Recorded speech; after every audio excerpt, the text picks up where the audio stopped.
The alien forest remembered every machine that hurt it. The first machine vanished from the road, while Marcus Ellery was still half a mile from East Canopy Line. It did not explode. It did not crash. The automated hauler simply sank between two walls of living root that rose from the ground in time with its engine. The hauler reversed. Its drive whined 3 times. On the third whine, another buried root filled with fluid unfolded beneath the road and rolled the vehicle onto its side. Marcus braked the rescue crawler. Ahead of him, 6 mining vehicles were trapped on the narrow road into Rovara Basin. Their engines surged through the same escape routine. Every repeated surge brought another ridge out of the red-brown soil. "Shut down the convoy," Marcus said into his radio. Static answered him. The command link to Bore Station 7 had failed 40 minutes earlier, and the local vehicles were now trapped in their own escape routine. He studied the ground through the crawler's windshield. The rising structures were not random. They crossed the road at useful angles, just like barriers placed by an experienced rescue crew. Marcus did not like obstacles that appeared to have opinions. He moved the crawler forward 10 yards and opened the equipment display. The buried roots were dense, but a controlled charge could cut a lane between them. Once he had a path, he could reach the workers whose emergency beacons still blinked inside Rovara Forest. He had just brought the drive back above idle when the passenger door opened. A tall alien woman climbed into the moving crawler, struck the emergency cutoff, and killed the engine. The sudden silence felt like a physical blow. Marcus stared at her. Pale green markings ran from her temples toward the back of her neck. Her dark hair was tied away from a narrow, focused face. A compact sensor frame covered one forearm, its contacts resting against her skin. "You have 5 seconds to explain why you just disabled a rescue vehicle," he said, because the forest was about to do it less gently. She stepped back out before he could stop her. Marcus followed. "Who are you?" "Thessa Ulen, East Canopy Ecology Team." She knelt beside the road and pressed the sensor frame against the soil. Lines of amber light crossed its display. One line climbed every time a mining engine surged. "That is root fluid pressure," she said. "The peaks match the drive cycles." "I can see they match." "Then stop trying to add yours." Marcus looked toward the trapped haulers. Their automatic routine began again. One engine rose through a low mechanical howl. The ground answered. A folded root expanded under the rear axle, lifted 20 tons of machine, and sealed the last open strip of road. The motion was fast, but Marcus saw the mechanism now. The root had already been there. Fluid rushed through internal chambers, unfolding it like a pressurized rescue cushion. Thessa's fingers tightened around her sensor. A sharp blue pulse crossed the contacts against her arm. She flinched and pulled one hand away.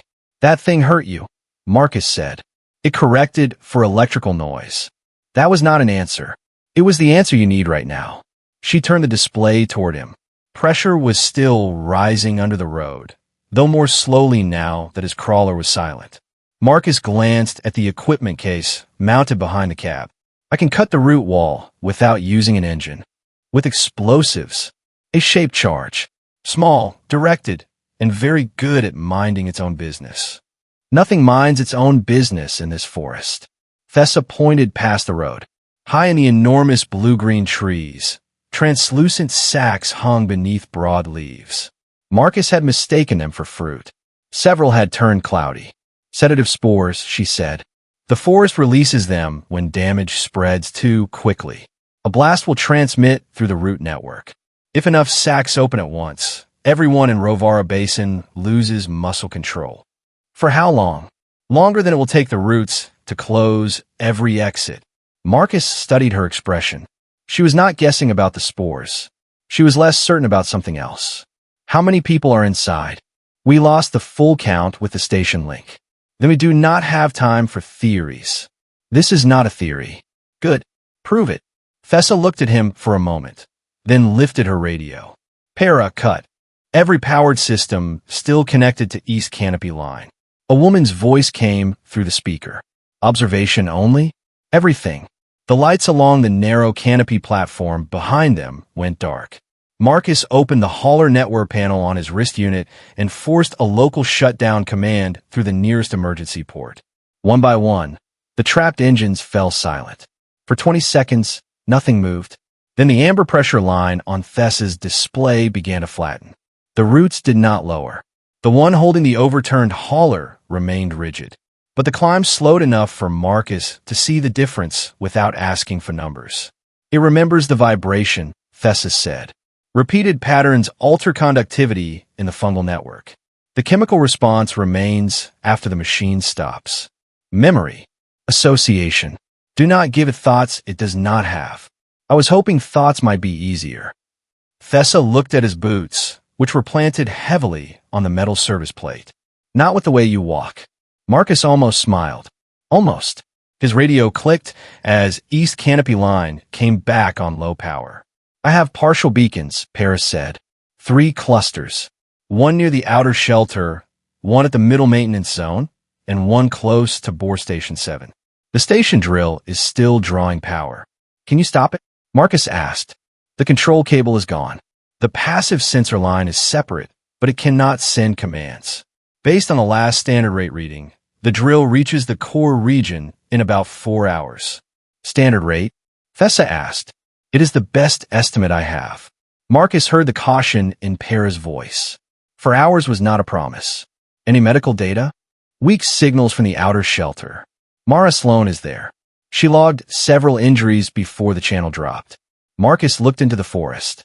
Beyond the blocked road, the land fell toward a vast basin of layered blue foliage and silver fungal threads. Somewhere a little more than 2 miles inside it, an automated drill was still running. Can you find us a walking route? He asked Thessa. I can find places where pressure is falling. They will not remain open. Can you get the workers out? Not alone. Neither can I. They stood in silence while the fungal threads along the roadside brightened and dimmed. Marcus returned to the crawler and shut its fuel isolation valve by hand. He tagged the drive controls so no outside command could restart them. Then he opened the rescue lockers. He took 2 coils of load line, 4 harnesses, a soft stretcher, compact medical supplies, hand tools, and the crawler's removable vibration pads. He left the power cutter where it was. Thessa watched him set a motorized winch back into its bracket. You know we may need that, she said. You know what happens if I start it. I wanted to hear you say it. Try not to enjoy this too much. Marcus fixed the vibration pads beneath his boot soles. They had been designed to stabilize equipment, not footwear. The result added 2 broad black blocks beneath each foot. He took 1 step. The pads squeaked. Thessa's mouth moved at one corner. If you laugh, he said, you carry the medical kit. I am considering whether the forest will mistake you for a very cautious table. That sounded like a laugh. The humor lasted only until Para's voice returned. Pressure is rising north of the outer route. If you're going in, go now. Marcus shouldered the lines. 1 condition. From here forward, you tell me what you know, what you suspect, and what you do not know. No protecting me from uncertainty. Thessa's gaze shifted toward the forest. Agreed. The answer came half a beat too late. Marcus noticed, but the route was already narrowing. He followed her across the first exposed roots and into Rovara Forest. The quiet inside was not empty. Fluid moved beneath the ground with soft internal knocks. Fungal threads carried faint pulses of amber light from root to root. Far below, a steady vibration rose through Marcus's padded boots. The drill. Thessa raised one hand and changed direction without speaking. Marcus followed, forcing his steps out of rhythm. For the first time in 20 years of rescue work, moving faster meant learning how not to be heard. The path to the outer shelter was less than a mile, but the forest made distance unreliable. Thessa stopped whenever the amber lines on her sensor gathered near the top of its display. Sometimes they waited only a few seconds. Sometimes she led Marcus sideways through dense stands of hollow reeds, while a route filled beneath the route they had been using. Marcus watched the environment instead of the sensor. Leaves tilted before fluid entered the large roots below them. Silver fungal strands tightened across the soil where pressure was about to rise.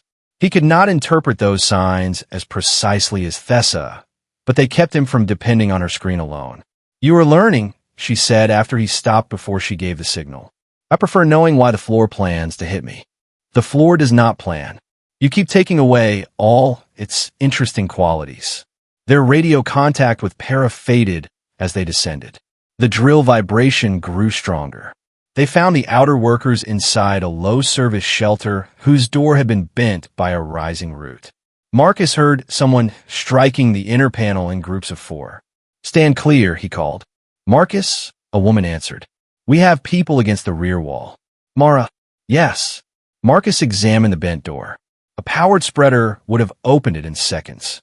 Instead, he threaded a load line through the warped frame, anchored it around a fixed support, and built a simple mechanical advantage with 2 hand pulleys. Thessa placed her sensor against the ground. "The root below the left side is filling." "How long?" "Less than a minute."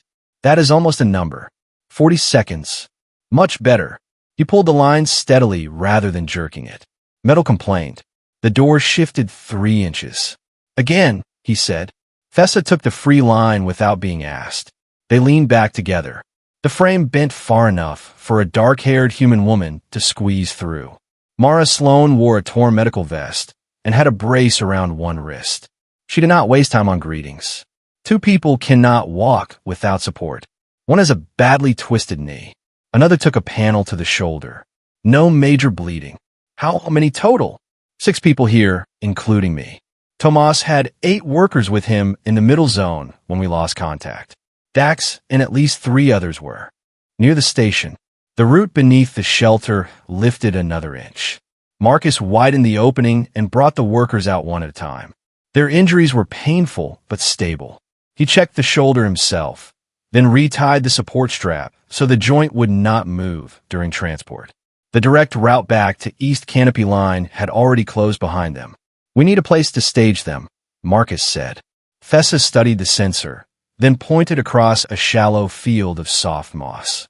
"There's a low-pressure pocket 200 yards east. The oldest roots there have already released most of their stored water. How long will it stay quiet? I do not know." It was the right answer, and Marcus trusted it more than a comforting estimate. He unfolded the soft stretcher and widened its base with 2 vibration pads. Instead of carrying the injured worker between 2 people, which would concentrate every step, he rigged broad fabric loops. For workers could now drag the stretcher with steady pressure. "No marching," he told them. "If the person beside you steps, you do not. Break the rhythm." One of the workers looked down at Marcus's blocky boots. "Is that why you are wearing tables?" Thessa turned away, but not before Marcus saw her smile. "Yes," he said, "and if everyone survives, I will make this mandatory company fashion." The workers laughed quietly. The sound was human, irregular, and for a few seconds useful. Thessa chose the moment when root pressure fell. Marcus moved the group across the moss in a loose, uneven pattern.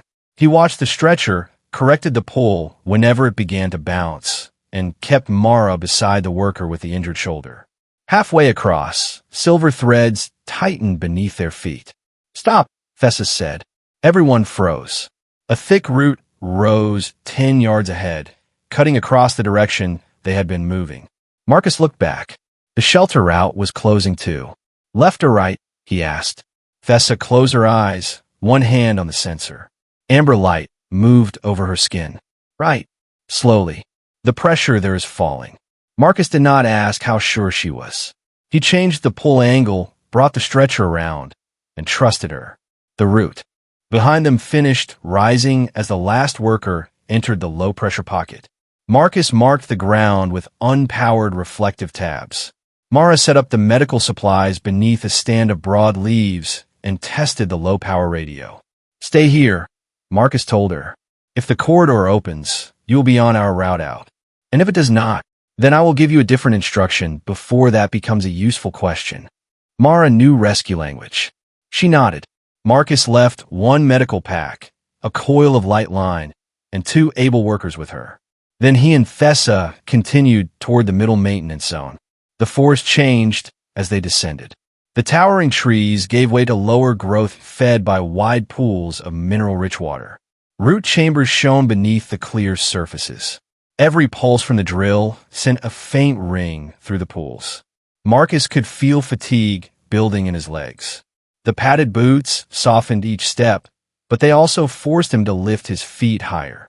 Thessa moved lightly beside him, though she checked the sensor more often now. "How much power does that have?" he asked. "Enough for passive readings and several low-output tests. And the signal you think might open a route? That would require the reserve cell. One attempt, one strong attempt, perhaps two weak ones, which would be less useful. Then we do not touch the reserve until we know exactly what it needs to do." Thessa glanced at him. Agreed. A mechanical hum rose ahead. Marcus dropped one hand toward his tools. "That is not the drill." "No." The hum became a repeating 3-beat vibration. A mineral extractor stood among the reeds, its upper frame half swallowed by vines. Someone had abandoned it without disabling its automatic data cycle. Its sampling head lowered. The first impact sent a visible pulse through the nearest pool. Thessa's sensor jumped. The pressure is shifting toward Mara. How long before it reaches the staging pocket? Minutes. Marcus moved toward the extractor. "The main cutoff is on the other side," Thessa warned. "I see it. The roots see you too." The sampling head struck again. A folded root began rising between Marcus and the machine. He did not run. Running would create a pattern as regular as the machine's. He crossed in uneven bursts, planting one padded boot only after the other had stopped moving. The extractor's housing had fused around the emergency switch.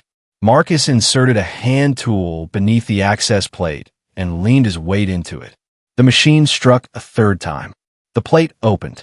Inside, 3 power couplings fed separate parts of the cycle. Pulling them all at once would release the sampling arm and let it hit the ground. "Thessa, pressure under the head." She checked, rising quickly. "Then I need the arm held before I cut it." Marcus threaded a short line around the sampling assembly and used the extractor's fixed frame as an anchor. He pulled until the line took the weight, then removed the first coupling. The motor died. The arm sagged against the line. He removed the second. The data unit went dark. When he reached for the third, the root beside him lifted hard enough to strike the extractor's lower housing. Metal shifted. The line burned through his gloves as the sampling arm dropped another inch. "Marcus," Thessa said, "still attached. So is the root. Helpful." He braced the line against his harness, freed the last coupling, and lowered the arm by hand until it rested without impact. The 3-beat vibration stopped. Thessa watched the pressure display. The flow toward Mara is slowing. Marcus returned to her, flexing his fingers. The gloves had protected his skin, but his palms ached. "You could have left the arm," she said. "If it hit the ground, it would have made one last pulse. You understood that without asking me. I am very teachable when the classroom tries to bury me." They cannot carry everything Marcus had used. He left the heavy spare anchor behind and kept the line, couplings, and 2 small guide wheels from the extractor. Losing the anchor reduced their options, but carrying it would slow them through every closing route. The middle maintenance zone lay beyond a ridge of pale root fins. Tomas Grell and his workers had built a temporary platform across them using unpowered floor panels. Tomas was a thick-set man with gray at his temples and grease on both sleeves. He looked at Marcus's altered boots, then at Thessa. "I assume there is a reason." "Extreme fashion emergency," Marcus said. "How many people can still pull?" 7. 2 more can move, but should not take load. Send those 2 toward Mara's pocket with 1 guide. Tomas glanced at the closed routes behind them. There is no direct line. Thessa showed him a pressure map. "This channel will fall after the next transfer. You will have a short opening." "How short?" "Shorter if you debate it." Tomas sent the 3 workers moving as soon as the pressure dipped. Then he led Marcus to a stripped equipment rack. "The drill has a mechanical hold under the control deck," he said. "When the drive stops, the hold takes the axial load. If it still works, if it still works. If it does not, the drill string keeps settling under its own weight." "Can we pull against it by hand?" "Not with 1 line." Marcus laid out the 2 guide wheels, harnesses, and couplings he had salvaged. "Then we do not use 1 line. They built the pulling system on the platform. Marcus ran 2 lines through separate guides, so several workers could share the load without pulling in unison. Tomas found the points where strain would concentrate and reinforce them with metal sleeves from the dead equipment rack. No single part was impressive. Together, they formed a portable hand rig that could hold far more weight than one person. It will be slower than the powered emergency winch, Tomas said. The forest hates fast. The forest hates us. Thessa looked up from her sensor. It does not know you well enough. Tomas stared at her. Marcus tightened the last coupling. She means the forest does not hate. It only responds to what your machines taught it. That is supposed to make me feel better? No, it is supposed to keep you from taking it personally while we fix the problem. The route toward Bore Station 7 narrowed through a stand of low, rigid stalks. Thessa paused at its edge. We should test the neutral sequence here. Marcus checked the workers. They had already spent strength building the rig, but a failed test now was safer than a failed test beside the core. Show us. The pattern, he said. Thessa placed the sensor against a thick fungal strand and set it to low output response. A tiny cartridge in the forearm unit released a chemical trace, while its contacts delivered the matching current. The drill uses regular pulses at rising intensity, she said. We need the opposite. Uneven spacing, falling force, and no heavy movement afterward. Marcus attached a line to the dead equipment rack. He had the workers apply tension in 3 separate pulls, each weaker than the last, and each separated by a different pause. Thessa sent a synchronized electrical and chemical tag through the sensor. The amber network beneath the stalks brightened. Marcus held everyone still. The pressure line stopped climbing. It did not fall at first. Then, slowly, the display dropped by 2 narrow marks. One root fin relaxed enough to leave a gap. That is not an open road, Tomas said. It is a different response, Thessa said. Her voice remained steady, but she was rubbing the tips of her fingers. Marcus noticed. How bad? Temporary numbness. At low output. Yes. In full transmission. She met his eyes. The signal will pass through my calibration interface. The network can return current faster than the safety layer can isolate it. Meaning, loss of sensation, disorientation, possible neural injury. The workers had gone quiet. Marcus looked at the tiny gap the forest had allowed. We are not using full transmission until the drill stops. The network may need the signal before that.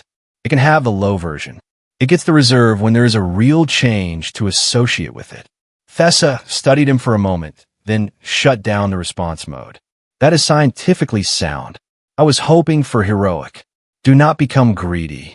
They passed through the gap one at a time. For the next half mile, the route held. Marcus did not mistake that for safety. The drill still beat beneath every step, and the pressure along Thessa's display climbed each time its rhythm passed through the ground. They reached a field diagnostic post set into a stone outcrop. Most of its screens were dead, but a sealed local port still showed stored data. Thomas examined it. I can pull the logs if we give it a low voltage source. Thessa looked at her sensor's power reserve. Not the reserve cell, Marcus said. The reading circuit can spare a small amount. How small? Enough to leave passive scans for the remaining distance. Marcus nodded. Do it. Tomas connected the diagnostic port. A sequence of timestamps and pressure graphs appeared. Thessa leaned closer. The safe threshold was marked in pale green. The operating record crossed it and kept rising. A later entry showed that someone had raised the limit. The output had crossed that one too. They raised the acoustic output, Marcus said. Tomas's face tightened. More than once. Another record showed Bore Station 7 continuing its mineral response scan after the evacuation order. The automatic system had been told to preserve the data cycle unless an authorized operator entered a local shutdown code. Marcus found the penetration estimate. The 4-hour window disappeared. 53 minutes, he said. No one answered. The drill was not running at the standard rate Para had used. It had been pushed past its planned limit along with everything else. Thessa stared at the earlier warnings in the log. Marcus saw recognition in her face before she turned away. You have seen this pattern before, he said. I saw the conductivity changes. When? Over the last 12 days. And you reported them? I filed a preliminary concern. That was not my question. The workers looked between them. Marcus kept his voice low. Did you tell Bastian this could happen? Thessa closed the log. Not clearly enough. Why? She rested both hands against the diagnostic frame. Because my access was conditional. They wanted evidence that the forest could be worked safely. If I declared an emergency before I finished the model, they would remove me and continue without observation. So you waited. I believed I had time. Those people at the staging pocket believed the warning system was working. I know. The admission held no defense, only weight. Marcus wanted to stay angry. Anger is clean. It offered a direction in a place where every direction kept closing. Then the drill pulsed beneath them, and 52 minutes remained. From now on, he said, you tell me uncertainty before it becomes evidence. I will. Not because I have forgiven you. I did not ask you to. Good. We do not have time for that either. He handed her the sensor. Tell me what the new data changes. Thessa drew a breath and studied the pressure map without trying to reclaim the authority he had just challenged. Water is moving toward the core faster than before. The paths behind us will close. There is a low channel to the southeast, but it may begin filling within 20 minutes. Then, that is our route. The exchange did not repair the trust between them. It gave the damaged trust a rule it could survive on. Para's signal returned when they reached higher ground. Thessa, Reth Vaughn is on the line. Thessa stopped. Reth's voice came through hard and controlled. The outer roots are losing pressure. You know what that means. The forest is drawing water toward the core. Then leave. Bring no more machines into Rovara. We brought none. You are helping the people who ran them. Thessa looked toward Marcus and the workers. I am helping stop the machine that is still hurting the network. After your warning came too late. The words landed harder because they were true. Thessa did not move away from the others to answer. Yes, I waited for proof because I was afraid Bastian would end my research. That delay was mine. And now you ask the community to risk the observation line for the same workers. I ask you to keep the passive data active long enough for us to stop the drill. If we abandon them, the drill continues and the spores still release. Leaving people to collapse in the forest does not repair what was done. Reth remained silent. Marcus watched Thessa's hand. It trembled once against the sensor, then stilled. Para keeps the line, Reth said at last. When this ends, every record returns to community control. Agreed. Do not promise the forest will accept your signal. I will not. The channel closed. Thessa began walking again. Marcus fell into step beside her, careful not to match her rhythm. That could have gone worse. Your standards for a successful conversation are very low. Occupational survival mechanism. She looked at him. The strain in her face eased by a fraction. They entered the southeast channel with 44 minutes left. The ground there was saturated. Water shimmered over the roots, and thin clouds had begun to gather beneath the translucent spore sacs. The first worker stumbled without warning. Marcus caught him before he hit the ground. The man's eyes remained open, but his reaction was slow. Spores? Marcus asked. Thessa checked the air sampler built into her sensor. A local release. Low concentration. Marcus called Mara. She answered through static and gave him a short sequence of checks. The worker could still stand with help. Get him back to the middle refuge, Marcus told two others. Mara will guide you from there. We need every puller, Tomas said. We need pullers who can stay conscious. The decision reduced the final team, but kept a weakened man for becoming a failure point beside the drill. Ahead, the channel began to close. Thessa pressed the sensor to the fungal threads. The pressure is too high for the first pattern. Can you strengthen it without the reserve? Slightly. What will that cost? More feedback. Marcus met her eyes. Your choice. Thessa increased the output. Marcus attached a line to the portable rig and signaled the workers. They produced the uneven, falling sequence.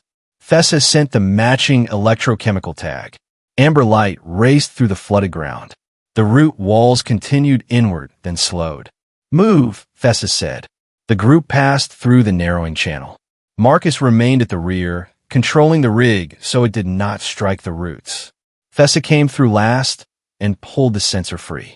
Her left hand hung stiffly at her side. Still temporary? Marcus asked. It should be. That word did not sound like confidence. It was not. The channel closed behind them. Ahead, Bore Station 7 rose between the trees, its dark drill tower vibrating against the silver, fungal canopy. They found Dax Rayner in a service shelter below the station. 3 workers stood on one side of the room. Dax stood alone on the other, his face bruised and his operating badge torn from his collar. He set the pulse levels, one worker said. The company ordered the increase, Dax replied. And you entered it. Marcus stepped between them before blame became another obstacle. Who can stop the station? No one answered except Dax. I can. Tomas moved toward the diagnostic window. The remote link is dead. The active shutdown sequence is tied to my operator cycle, Dax said. I have to enter it at the control deck. Tell us the sequence, Marcus said. It includes a live response prompt. If it changes, you need to know the operating logic. So you enter it. Dax looked at the workers who hated him, then toward the station he had helped drive beyond its limits. Yes. Para's latest penetration reading appeared on Thessa's sensor. 31 minutes. Tomas examined a mechanical diagram stored in the shelter. The shutdown code kills the drive and acoustic pulses. It does not lift the string. The drill is already under downward load. The hole, Marcus asked. It should catch, but the ground has moved. If it is misaligned, the string keeps settling. Can we cut it? Not before it reaches the core. Explosives? Dax asked. Thessa answered without anger.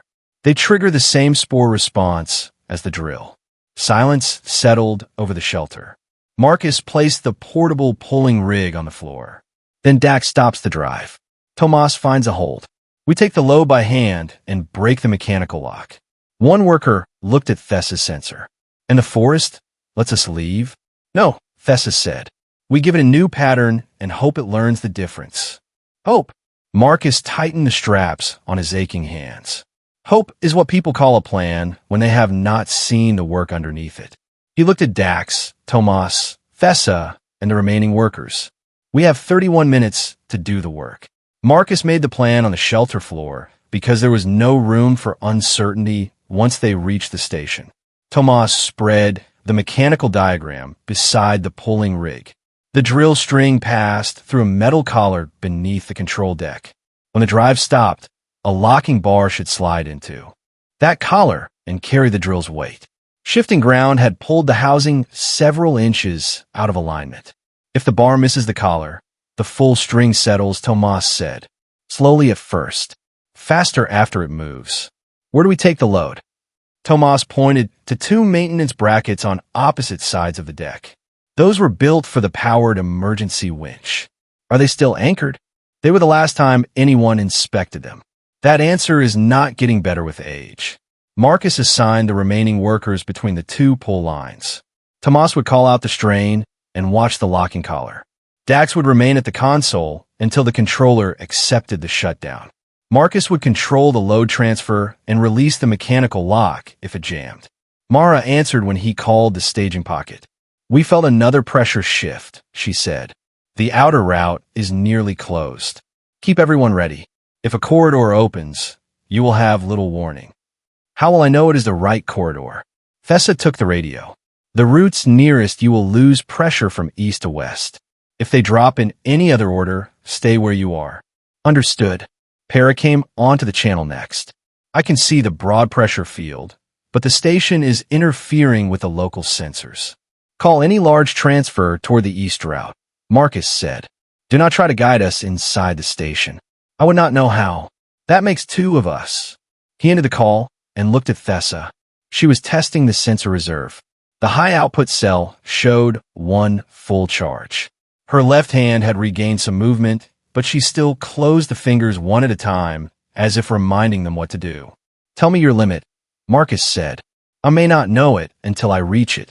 Then give me something I can see. Thessa considered.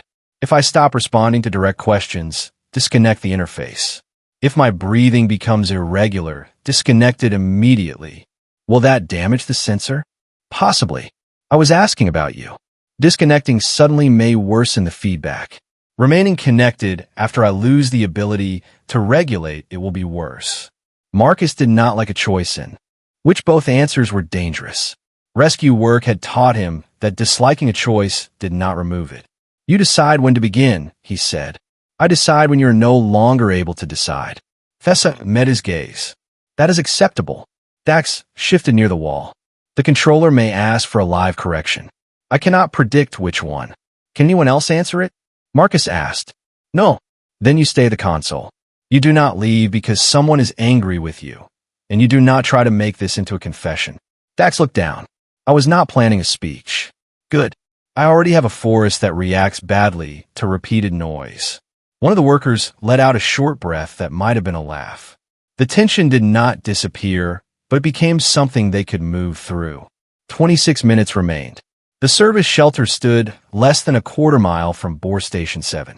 Between them, a field of folded roots had risen into overlapping walls. Each wall was taller than Marcus and translucent at its thinnest edges.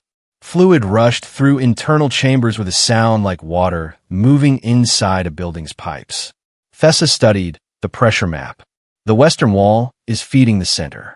When the transfer completes, the eastern edge should soften. It is responding to the drill faster than my model. Uncertainty acknowledged. Marcus told the workers to strip away everything that did not serve the final task. Spare panel sections, empty tool cases, and Tomas's broken battery pack remained in the shelter. They kept the lines, guides, harnesses, hand tools, sensor, radios, and one compact medical kit. Dax tried to pick up a heavy coupling. Leave it, Tomas said. We may need it. It does not fit the emergency bracket. Dax let go.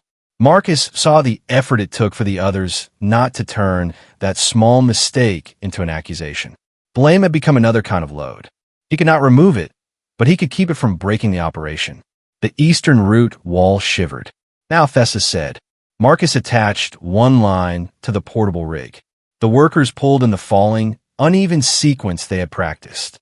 Thessa pressed the sensor to a web of silver fungus and sent the low-output chemical tag.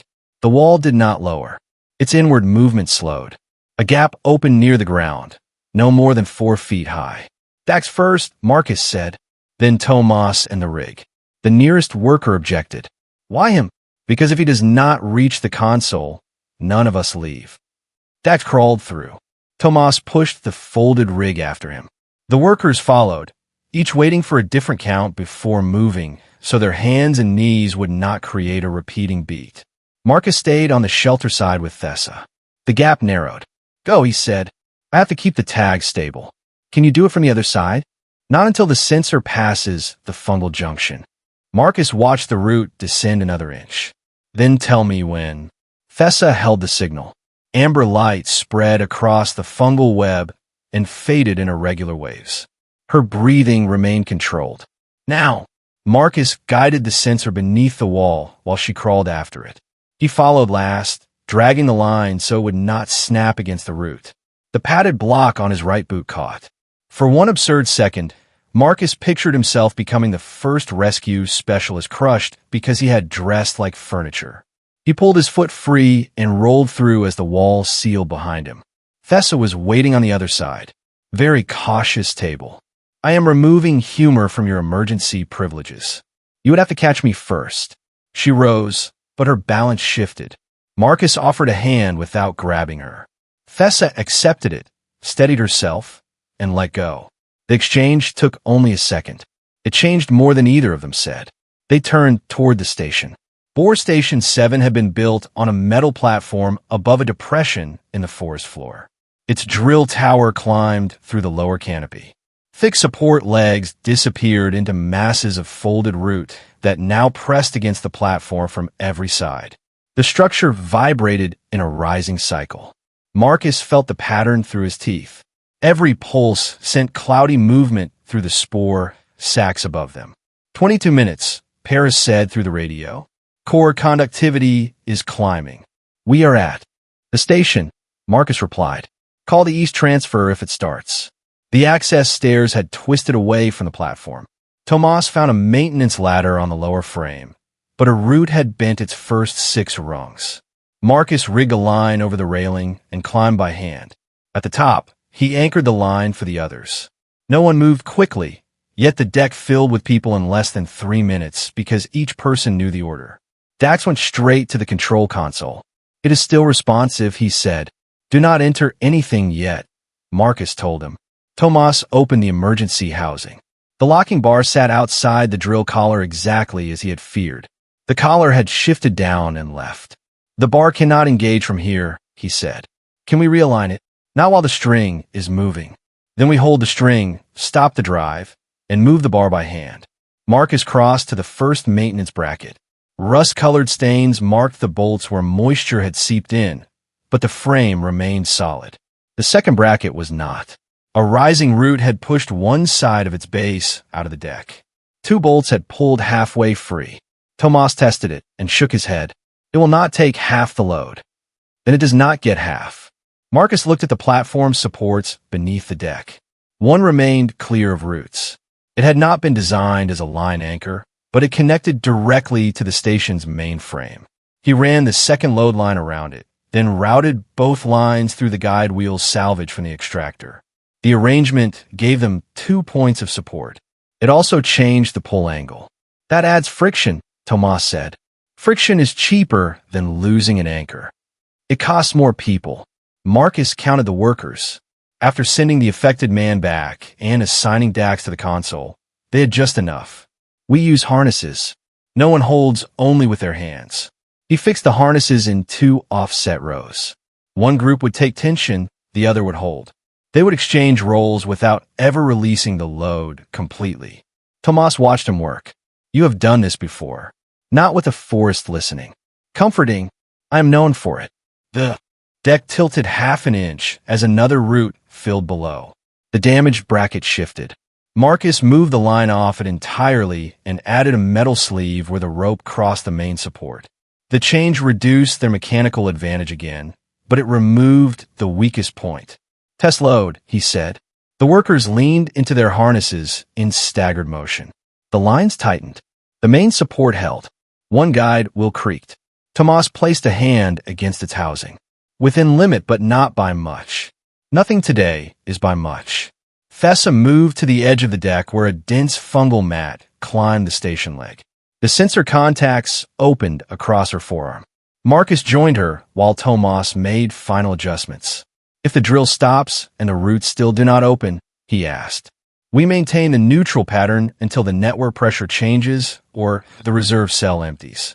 And if pressure does not change, then the forest has not learned enough from our smaller tests." "You really do not promise what you cannot know." "You asked me not to." "I know. It is inconveniently admirable."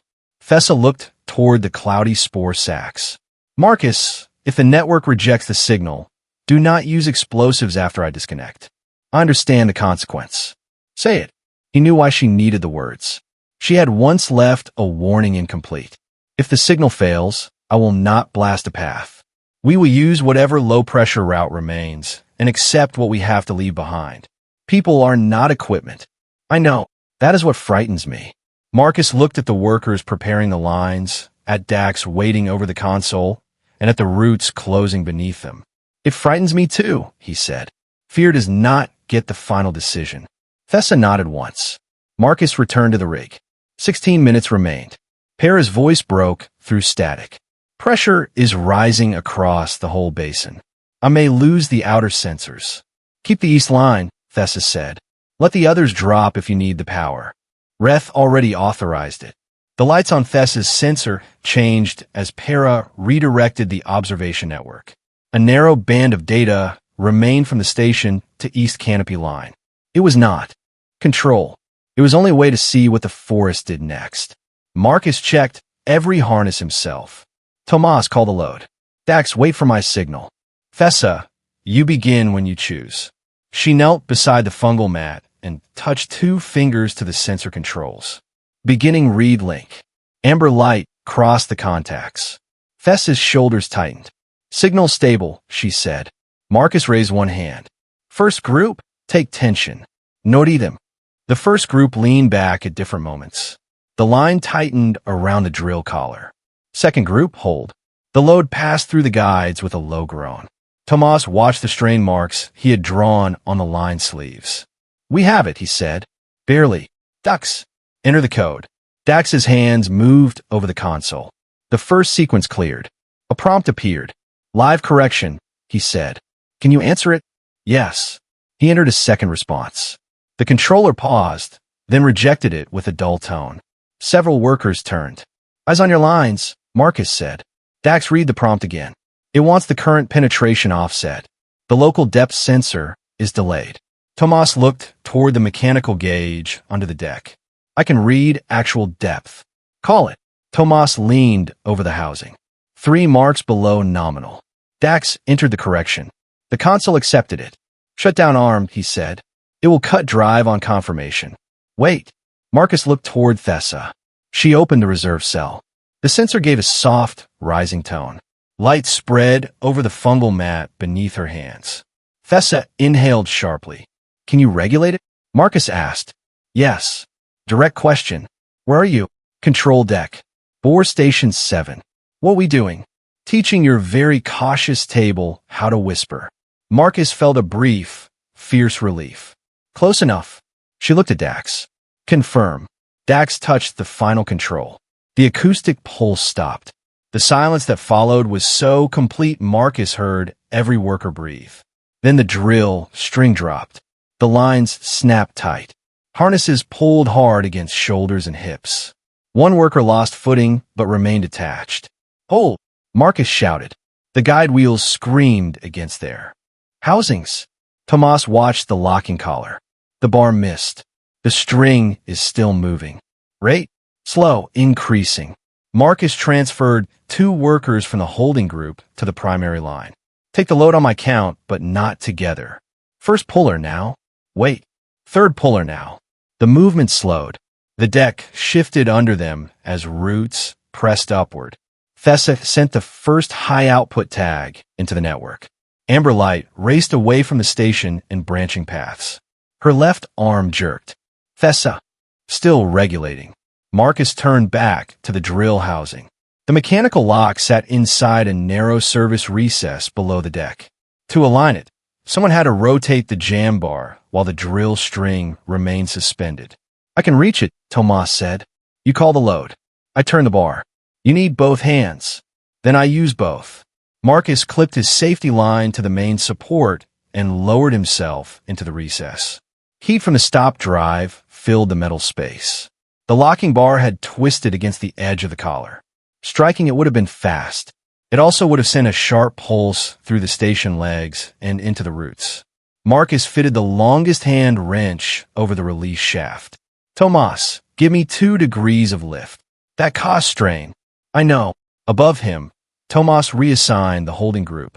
The lines moved in an uneven series of pulls. The collar rose slightly. Marcus leaned into the wrench. Nothing moved. Another degree. Guide wheel is near limit. 1 degree. The lines tightened. A metallic pop came from the damaged deck bracket, even though it no longer carried the load. The sound made every root below them shiver. Marcus held still until the vibration faded. Thessa, response? Her answer came through clenched breath. Pressure rising under the western leg. Keep the next movement below the last peak. Marcus changed his grip and applied steady torque instead of adding force quickly. The release shaft turned a fraction. The drill string slipped another inch. One guide will begin to deform. We are losing the upper guide, Tomas said. Move the second group to direct hold. We lose mechanical advantage. We lose everything if the wheel breaks. The workers shifted while keeping tension. The line angle changed. Load surged through Marcus's safety harness and pressed him against the service wall. He could hear Thessa counting under her breath. Not numbers, but irregular intervals for the signal. The bar moved another fraction. Dax, Marcus called. Can the drive reverse? Not after emergency shutdown. The code locks it out. There will be no machine to save them from the machine. Good, Marcus thought. At least the forest would believe that part. He reset the wrench. Tomas, when I pull, Reduce the primary line by 1 step. Let the collar settle against the bar, not past it. If your bar does not clear, it drops. It will clear. That sounded like confidence. It is what I use when I run out of spare parts. Marcus pulled. The release shaft turned. Ease primary, Tomas ordered. The line gave half an inch. The collar settled. The locking bar slid toward its slot, then stopped against a ridge of bent metal. Marcus could see the obstruction now. The housing had folded inward where the roots shifted the station. He could not cut it. He could not strike it. He placed the wrench against the folded edge and used the bar itself as a slow press. Above him, someone cried out as a harness tightened. "Status," Marcus called. "Still holding," Tomas said. "But not for long." Thessa's voice came faintly. "Marcus." He looked through the service opening. She remained kneeling beside the fungal mat, but one side of her body had begun to tremble. "Direct question," he said. "Can you continue?" "Yes." "Can you feel your hands?" A pause. "The right one." Breathing, controlled. Her answer was still precise. It was still hers. Marcus returned to the wrench. The folded metal moved slowly. A 1/4 inch, then half. The bar slipped forward. Tomas, lift 1 degree. The workers pulled. The bar aligned with the collar. "Release on my signal," Marcus said. Slowly, he forced the bar inward until it entered the slot. "Now." Tomas reduced the load in staggered steps. For 1 terrible second, the drill string continued down. Then the collar caught. The entire station shuddered. The bar held. "Load stable." Tomas called. Marcus did not move until the mechanical gauge stopped. "Depth." "Clear the core," Tomas said. "Less than a foot." "But clear." Marcus climbed out of the recess. No one celebrated. Thessa was still connected. The reserve indicator had fallen below half. Amber light flowed through the fungal mat, but pressure across the east route remained high. "The drill stopped," Marcus said. "Why is the route still closed?" "The network needs the paired pattern," Thessa answered. Her words were slower now. "It received the chemical tag. It needs the neutral vibration without another harmful pulse." Marcus looked at the workers. Their strength was nearly gone. "One more sequence," he said. "No load this time. Use the rig against the fixed support. Falling force. Break every interval." Tomas moved the surviving guide wheel away from the drill line. The workers attached a lighter line to the main frame. Marcus took the lead. He pulled once, a low, steady strain. He waited. A second worker added a weaker pull. Another pause, deliberately wrong for any machine. A final light draw moved through the deck and into the station legs. Thessa sent the matching electrochemical tag. The sensor flared. Her body went rigid. "Thessa, where are you?" Marcus asked. No answer. He crossed the deck, but her eyes focused before he reached her. "Bore Station 7, she whispered. "What are we doing?" "Waiting." Marcus crouched beside her. "For what?" Thessa looked down at the pressure display. For several seconds, nothing changed. Then one line began to fall. It was not the whole basin. Pressure remained high north and west of the station. The route toward East Canopy Line alone softened in a narrow band. Para's voice broke over the radio. "I see it. East transfer is reversing. The routes near Mara are dropping from east to west." Mara answered immediately. "We see the corridor." The workers on the deck stared as the nearest route wall slowly lowered. The forest had not surrendered. It had spent too much water to open every route, and it had too little evidence to trust every machine. It had made one distinction. Marcus touched the manual release on Thessa's sensor. "Can I disconnect?" "You." Her lips moved before sound came. "Wait until the pressure reaches the second marker. You are past the limit." Second marker. It was her decision, and it was still informed. Marcus watched the line fall. When it crossed the second marker, Thessa gave one small nod. He released the interface. The amber light vanished from her arm. Thessa folded forward. Marcus caught her shoulders before she struck the deck, but he did not lift her until she said, "I can stand." That statement is currently under review. Then help. Do not carry. He brought her upright and let her take as much of her own weight as she could. Her left leg did not respond properly. Her right hand still gripped the sensor. Behind them, The east corridor continued to open. Marcus raised the radio. Mara, begin evacuation. Tomas, take the first group and meet her. No Indians. No one returns for equipment. He looked at Dax. You go in the middle. Dax glanced at the stop drill. I should stay and make sure it holds. The lock is mechanical. Tomas checked it. Staying here does not change what you did, and collapsing in the forest helps no one. Dax accepted the instruction. Tomas led the workers down from the station. The route was narrow and still changing.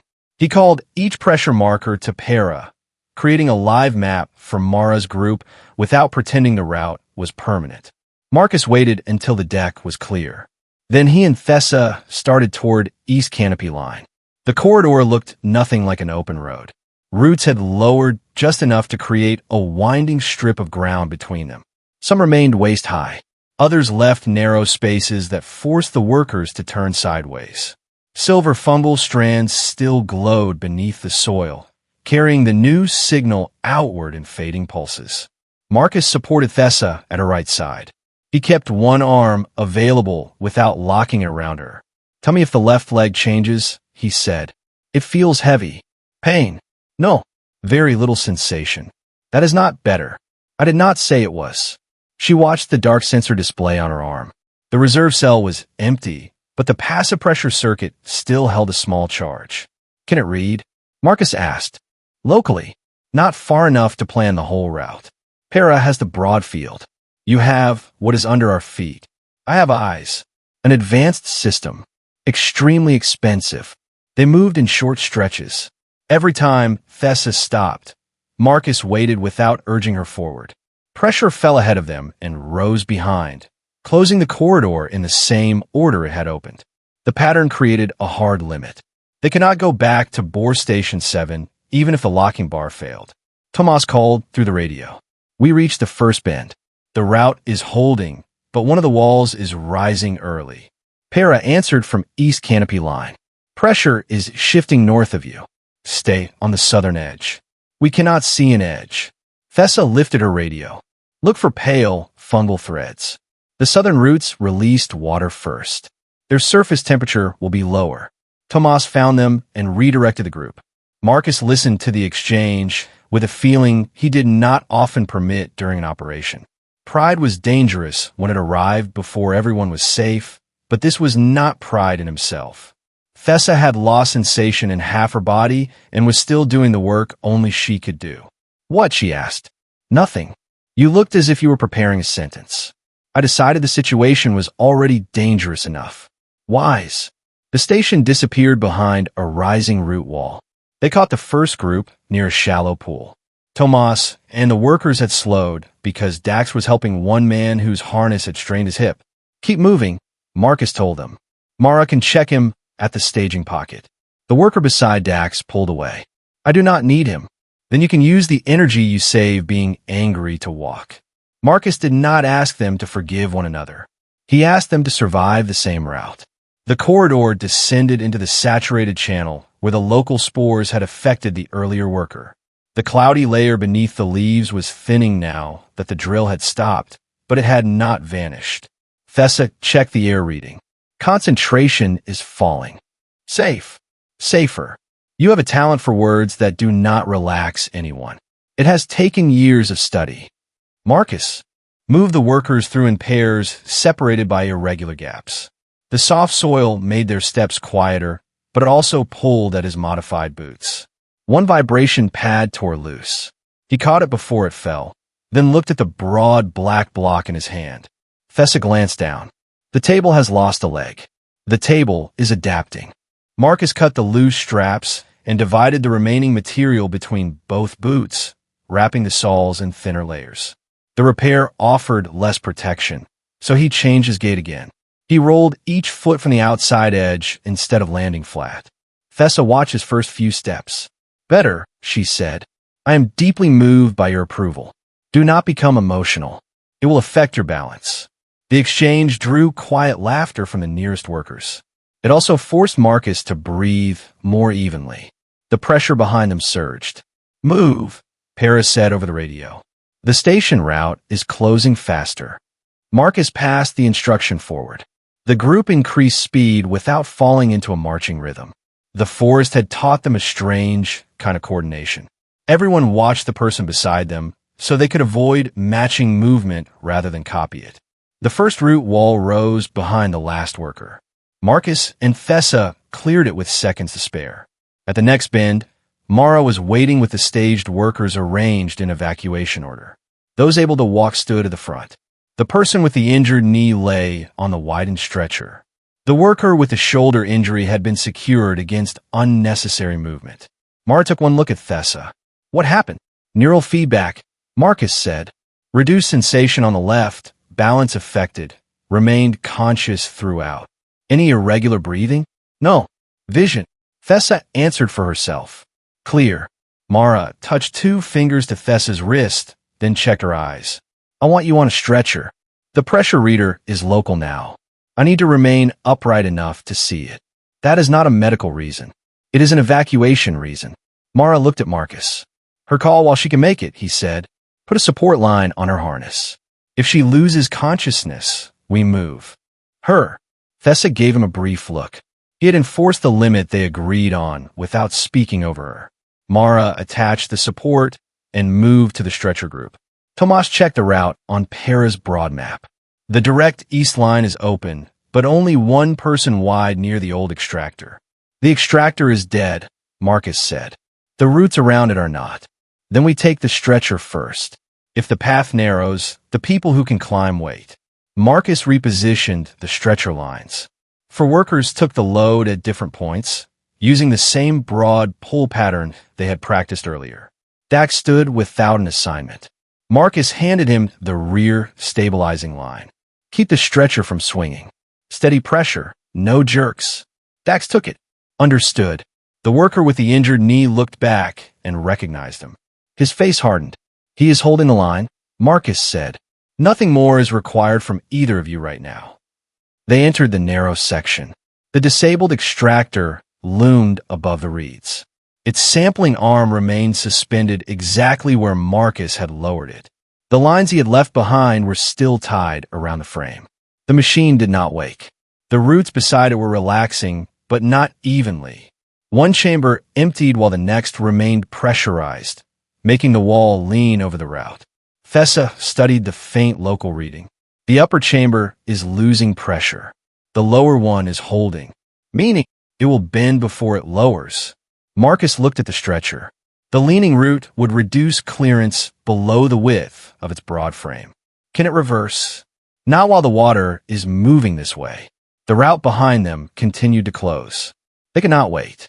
Marcus examined the stretcher rig. Its widened base had been useful over soft ground, but the vibration pads could be removed without disturbing the injured worker. Set it down gently, he said. The pullers lowered the stretcher onto the moss. Marcus cut the outer ties, folded the pads inward, and changed the 4 pull points into 2 narrow sidelines. We lose pressure distribution, Mara warned. Only for this section. 6 yards. He positioned 2 workers on either side, so no. Single person carried the full load. Dax remained on the stabilizing line. When the root bends, we go under. Do not lift unless I call it. Thessa touched his sleeve. Her right hand was cold. The chamber is moving. The root leaned. Marcus sent the stretcher forward. The workers crawled beside it, pulling in quiet, uneven motions. The translucent root settled lower above them. For a moment, the space looked too small. Keep it level, Marcus said. Do not rush. The stretcher cleared. The last puller emerged as the root touched the moss behind him. Marcus rebuilt the wide base on the other side using the same ties. They had lost less than 3 minutes. Thessa stood near the extractor, staring at the pressure display. What is it? He asked. The root did not react to the stretcher lines. It was already draining. Yes, but our movements did not reverse it. The neutral pattern is holding beyond the station. For how long? I do not know. Still the correct answer. They continued. The next half-mile demanded no new invention, only discipline. They made it harder in a different way because everyone was exhausted. Each worker had to resist the urge to settle into an easy rhythm. At every turn, someone had to check those behind instead of focusing only on the visible opening ahead. Marcus moved through the line, correcting harnesses and shifting loads before fatigue became injury. Thessa called local pressure changes. Tomas translated Para's distant readings into route decisions when the radio signal broke. No one person saved the group. The system worked because each person performed a limited task and trusted the others to do the same. The towering trees thinned. Marcus saw the dark outline of East Canopy Line through the foliage. His rescue crawler remained where he had shut it down. Beyond it, open ground rose outside the active route zone. The abandoned mining convoy still blocked the road. One hauler's emergency lights flashed from stored power. The routes beneath it tightened. Lights only, Paris said. No drive signal. Leave it, Marcus answered. The final corridor ran beside the overturned hauler. To reach East Canopy Line, the group had to pass between its metal body and a route wall slowly filling behind them.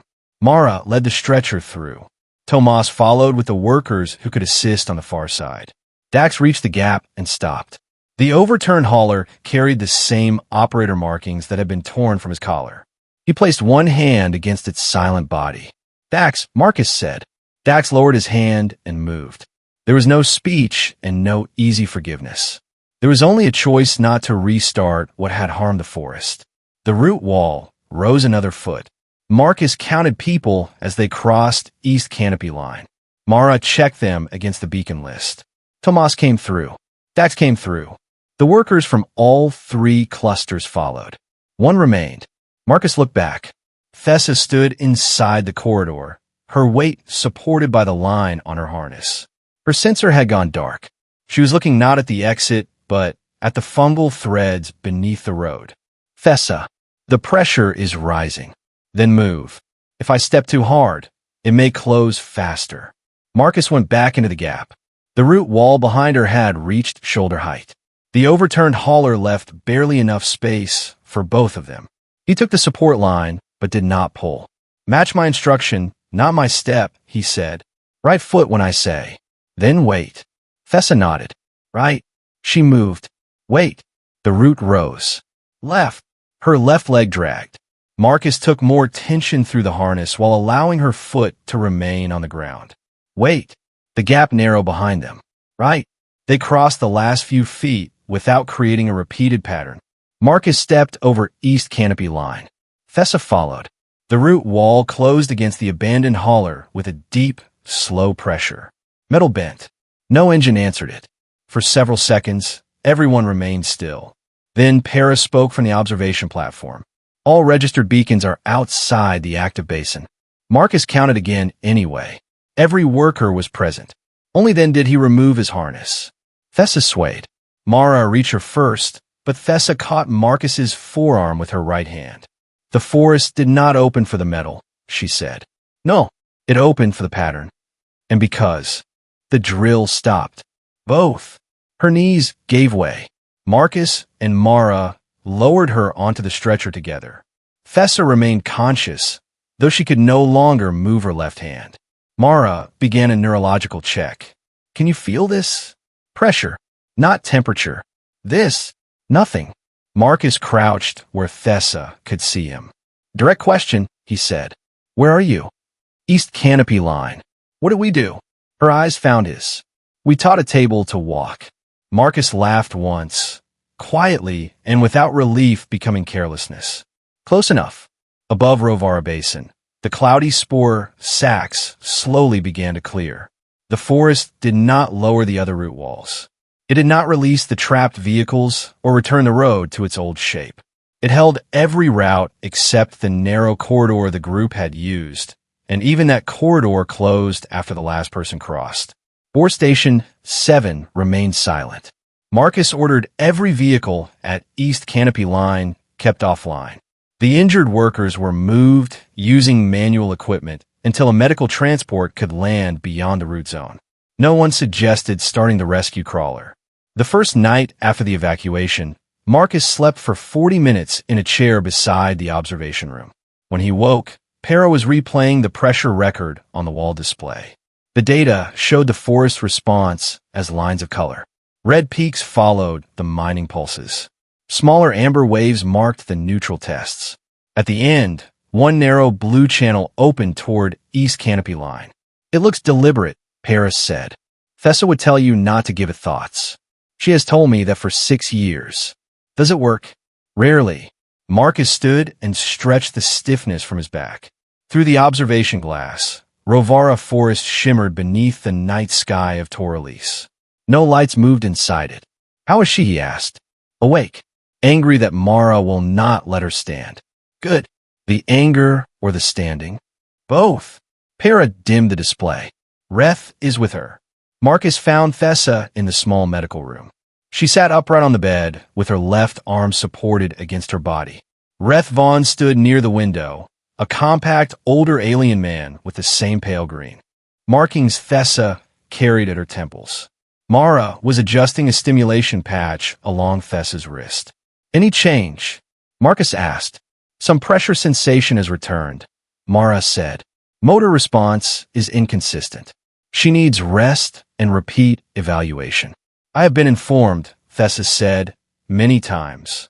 Reth looked at Marcus. You are the rescue specialist who wanted to blast the road. For a brief and embarrassing period.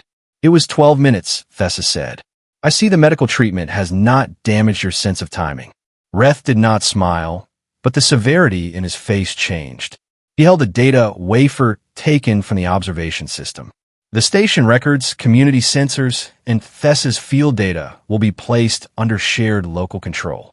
Bastion Deep Works will not operate in Rovara Basin while the monitoring thresholds remain unprotected. Marcus waited for Thessa to answer. The rescue pattern must not become another extraction tool, she said. It only works when the damaging source stops. If Bastion uses it to calm the roots while continuing to drill, the network will associate it with harm. Then the signal design remains with the community, Reth said. In the emergency services, Marcus added, people still need a way out if something fails. Reth considered him. Limited access. Recorded use.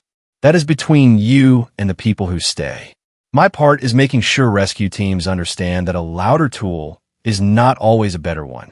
Reth turned back to Thessa. You will present the full warning history when you recover. I will, including the delay. Especially the delay. There was no pardon in Reth's nod. There was also no rejection. After he left, Mara checked the stimulation patch once more. 10 minutes, she told Marcus. Then she rests. You command medical rooms like industrial fires, he said. Industrial fires argue less. Mara went to check the other workers. Marcus pulled a chair closer to Thessa's bed. One of his damaged vibration pads still hung from his boot. Thessa looked down at it. The table survived. Barely. I may file a design complaint. The pads were not designed for your feet. That sounds like an excuse.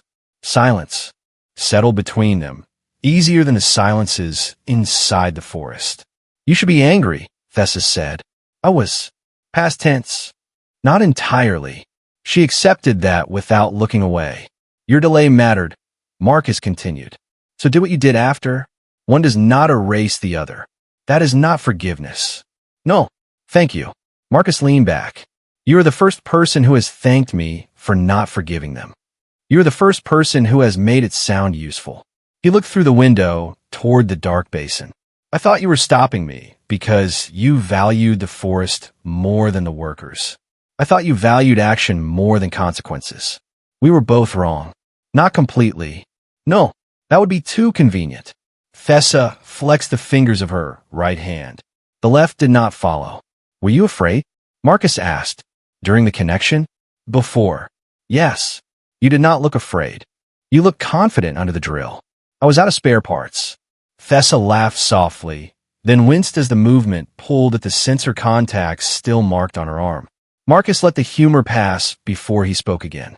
You chose the risk. I understood that. I still wanted to disconnect you early. Why did you wait? Because you were answering the questions.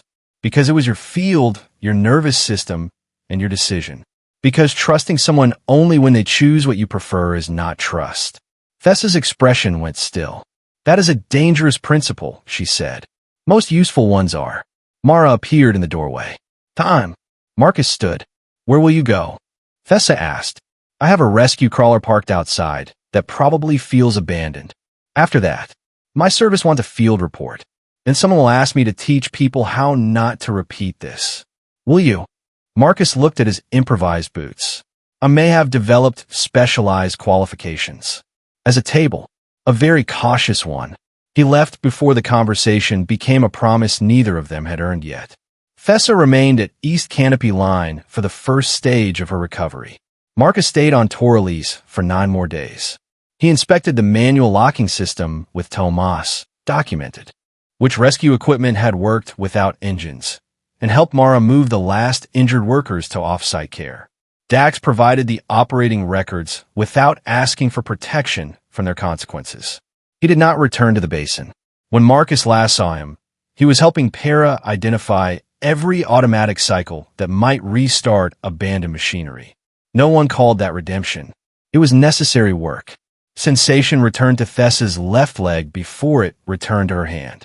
By the time Marcus had to leave, she could walk along East Canopy Line with a support brace and no assistance. They met at the observation platform on his final morning. Below them, Rovara Forest remained closed around the mining road. The roots had begun reclaiming water from several barriers, but none had returned to their exact old positions. The network changed, Thessa said, because of the signal, because of everything. Damage, defense, the stop drill, and the new association.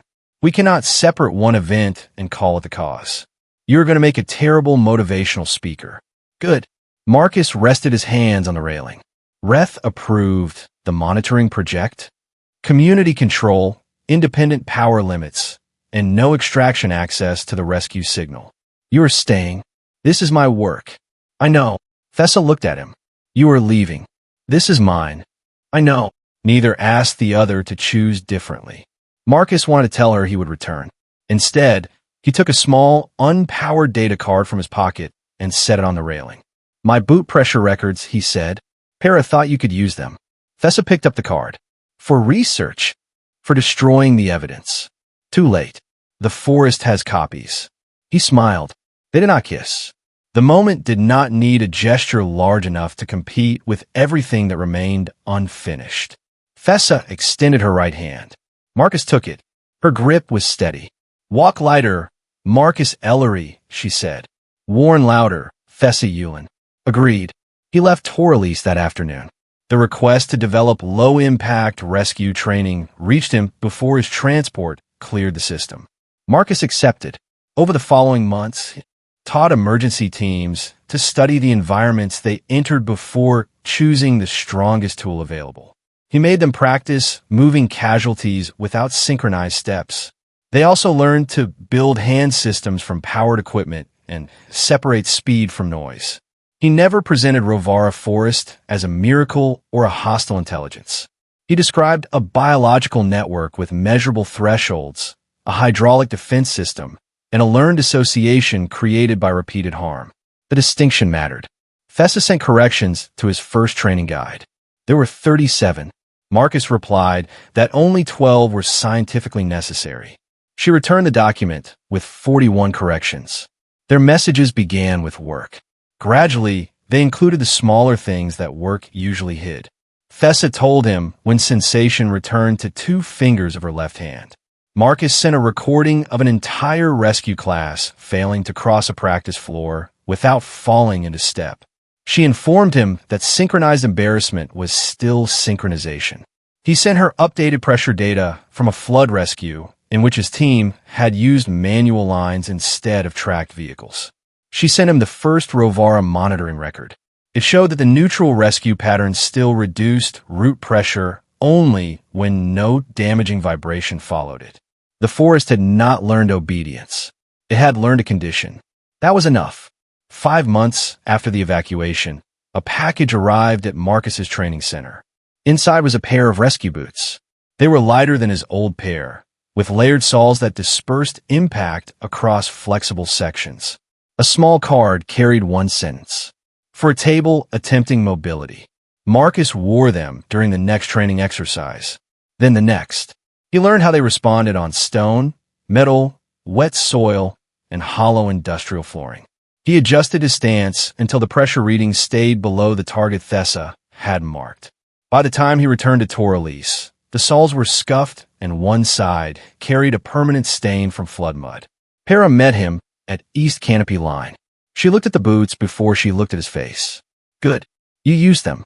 Was there a test? There is always a test. Thessa said the forest did not think like a person. I was speaking about Thessa. Para pointed toward the observation platform.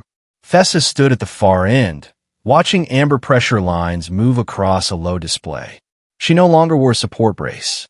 Her left hand rested against the railing, two fingers still slightly slower than the others. Marcus approached without calling her name. Thessa turned before he reached her. Her gaze dropped to the stained boots. Those were clean when I sent them. A serious design flaw. They appear structurally sound. I was forced to test them. On purpose. Several times. Thessa smiled. The expression reached him with more force than any declaration could have. They stood a few feet apart, both aware that 5 months of conversation did not answer every question. Marcus had worked beyond Toralis. Thessa had a forest and a community that needed years of attention. How long are you staying? She asked. The training exchange is scheduled for 6 weeks. That was not my question. Marcus looked toward Rovara Forest. The mining road remained closed. Bastion's vehicles had been removed piece by piece using unpowered equipment after the community monitoring system approved each movement. No drill had entered the basin again. I can stay 6 weeks now, he said. I can return after the next training cycle. I'm not asking you to leave. I'm not asking you to stop rescuing people. Then we begin there. Thessa stepped closer and touched the worn edge of one boot with the side of her foot. Walk with me. They descended from East Canopy Line toward the edge of Rovara Forest. Marcus expected the old tension to return when he crossed onto living soil. Some of it did. The forest had nearly buried him, and his body remembered danger even when his mind understood the mechanism. Thessa did not tell him there was nothing to fear. She opened the local pressure display and let him see the readings. The outer roots are relaxed, she said. The network still responds to repeated heavy patterns. Then no matching steps. You remembered. I had an unusually strict teacher. They entered. Beneath the blue-green canopy, Marcus placed one foot on the moss. The new sole spread the force without a hard impact. No root rose. Thessa took a step beside him. Marcus waited half a beat before taking the next. Their movements remained different. Neither followed the other exactly, yet they traveled in the same direction. Amber light moved through the fungal threads below them. The signal was not a greeting. It was ordinary current passing through a living network that had learned one narrow difference at great cost. Metal did not always mean a drill. Vibration did not always mean harm. Marcus looked at Thessa. Where are we going? There is a new observation point beyond the first root shelf. How far? Far enough to test whether the boots are better than the man wearing them. At last, a scientifically neutral objective. Thessa offered him her left hand. The grip was not as strong as her right had been on the morning he left. It was strong enough. Marcus took it without changing his step. They continued beneath the canopy, out of rhythm and side by side. Behind them, the path remained open. If Marcus and Thessa's journey stayed with you, please like this story, share it with someone who loves journeys beyond the stars, and subscribe for more unforgettable science fiction. Until next time, listen closely. Every world has a language.